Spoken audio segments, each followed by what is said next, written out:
been facing muted demand and many in the industry have been calling for a GST rate cut.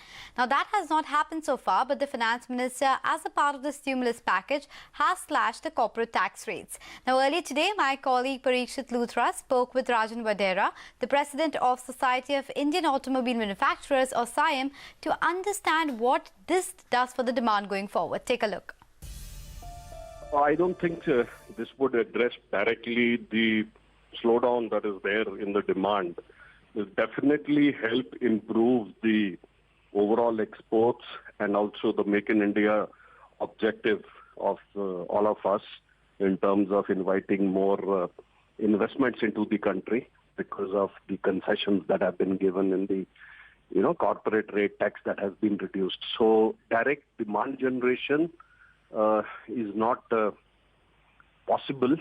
Even if one says that, this incentive can be used to pass on as additional discounts. But I'll give you a data point. You see, in the commercial vehicle industry, if you look at all the segments, heavy commercial, light commercial, medium commercial, and small commercial vehicle, we are already at discount levels of anywhere from 10 to 20%.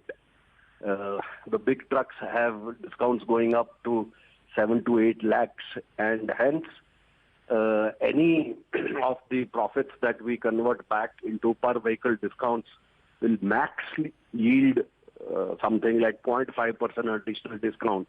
There is 0.5% vis-a-vis 10 to 20% of the discounts that are already there in heavy commercial and the small commercial vehicle space. In the auto domain also similarly, the festive discounts that are there are of the level of 3 to 5%, even up to 7%, on some very specific products. So therefore, the, objective of converting into discounts, the increased profits in the hands of the business is not really generating demand. And what is very, very crucial for us, demand generation, because commercial vehicle industry operates on demand, and commercial vehicle is down 32% overall, the heavy commercial vehicle industry, and the small commercial vehicle industry also is down. So, Mr. Wadhera, are we going to see higher discounts in the month of October, considering that the inventory levels, like you said, in the commercial vehicle space is still a cause for worry? Are we going to look at higher discounts across the board in the month of October? I don't think so. I think the discount levels by and large will remain the same. And the inventory will get corrected over the next 3 months. Just because the inventory is not of that order of very worrying levels that one has to correct it through discounts, because discounts are already very high. So what I was telling you some time back earlier was this segment will improve only through demand. If the GDP improves, and the commercial vehicle industry will improve because we'll need more trucks.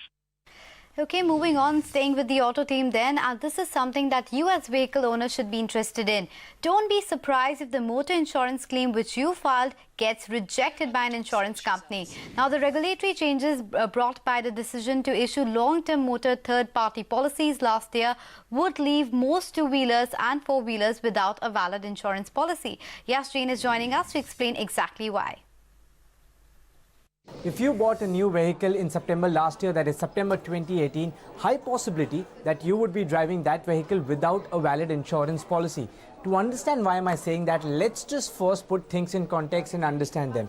For any prospective vehicle owner, the first thing that he has in his hand is a cost chart, which essentially tells him what is the ex-showroom price of the vehicle, what are the other charges in the form of RTO, insurance, optional charges, which add up and give him the figure which really matters to him, which is the on-road cost of that vehicle.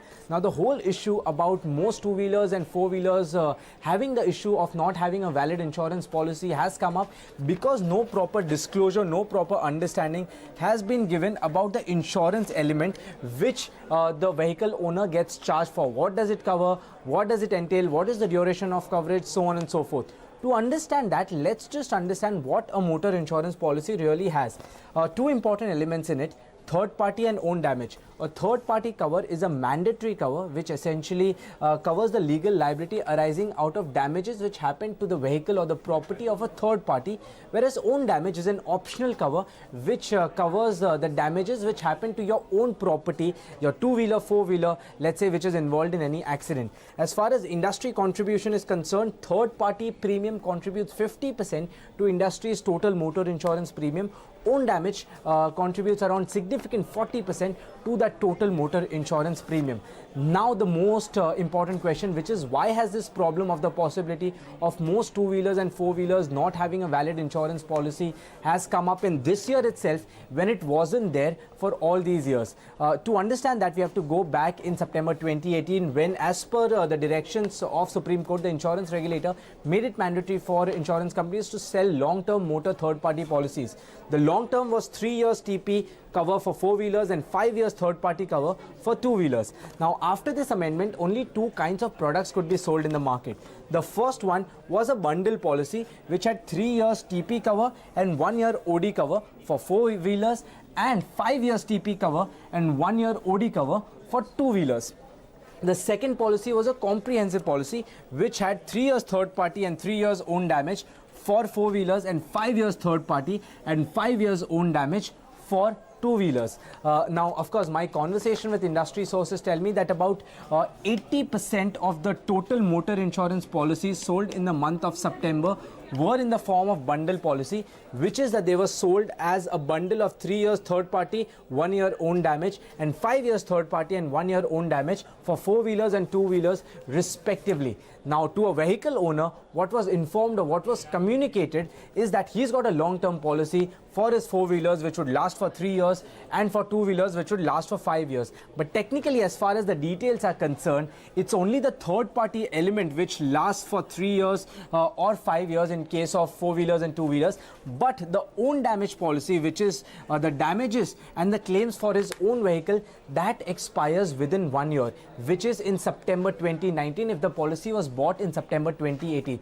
So technically, if in the month of October 2019, let's say there is any accident in which his vehicle is involved, whether the four-wheeler or two-wheeler, he won't have a valid insurance policy and his claim for those damages will be turned down by the insurance company. So at this point, very important for every vehicle owner who bought his vehicle in September 2018 to look into the insurance policy, see if both covers, that is third party and own damage, are valid or not. And if not, then of course that should come up for renewal in September 2019 itself.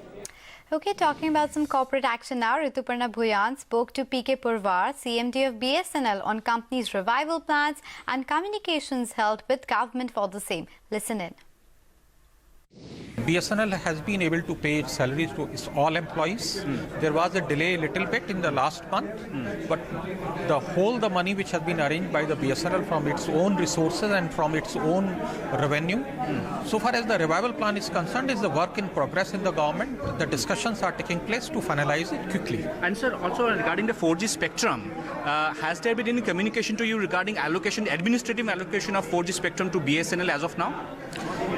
There is a discussion about the allotment of the 4G spectrum.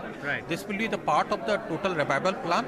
So once the cabinet take a call, only then a formal communication will be with us. Sir, BSNL also plans to increase its fiber network, increase the number of towers through the revival plan. Has the government told that it will support BSNL in its capex and in its endeavor to expand its network? No. The government support is on the basis of the strategic and the legacy issues. So far as the network expansion is concerned or network new rollout of sites are concerned, that will be done by the BSNL from its own resources or approaching the market for taking the external borrowings. So how much will that require? How much will you? Almost 12,000 crore investment is required for rollout of 4G services. When will you approach the market regarding getting this additional? We will approach the market only the post the revival plan is complete. And have the government told you by when will the revival plan be announced? Because it is advanced stage. Only that I can say. Another corporate voice coming in, Alisha Sachdev spoke with the Managing Director of Castrol India on the impact of the auto demand slowdown on the company. Take a look. The impact was on commercial and industrial volumes. Our personal mobility space continued growing, and that's what we've been investing in. And we believe that there's a momentum that we will continue growing that sector.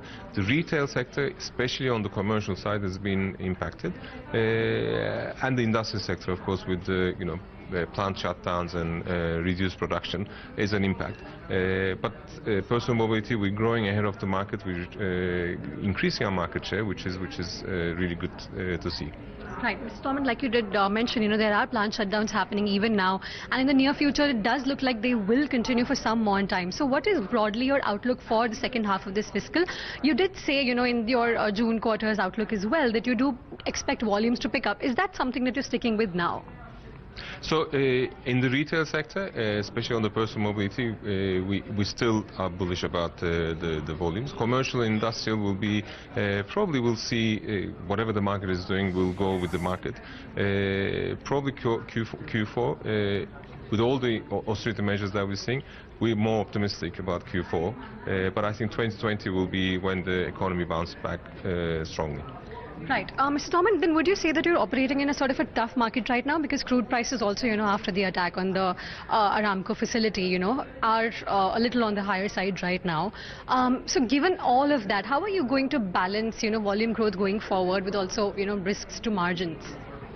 So I think crude is volatile, but at the same time, it's within the range that we have assumed originally. About 7% more than September 17 levels. Yeah, so I don't think there's a big bust in terms of crude prices, but we always say when the crude is an input for us, and we adjust prices accordingly. But the market conditions drive, so we are, we remain competitive in the marketplace, and that's one thing that we look at. But in tough markets like this, we look at value more than volume, and we focus on the value piece, and that's been our success in the June quarter, and that's something that we value dearly.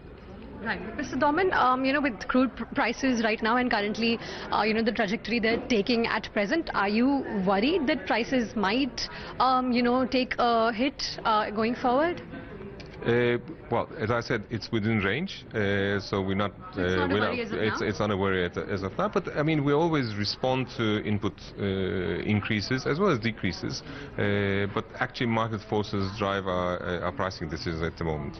Right. Mr. Doman, you've also said that, your anticipation for growth for Castrol India over the next 5 years, I believe, is about 5%, which is more than the 2 to 3% growth you've seen for the industry. Are you sticking to that projection still, given the state of the market right now? So we said that if the market is growing 2 to 3%, we'll grow 5%. If the market is declining, of course, that's a different thing.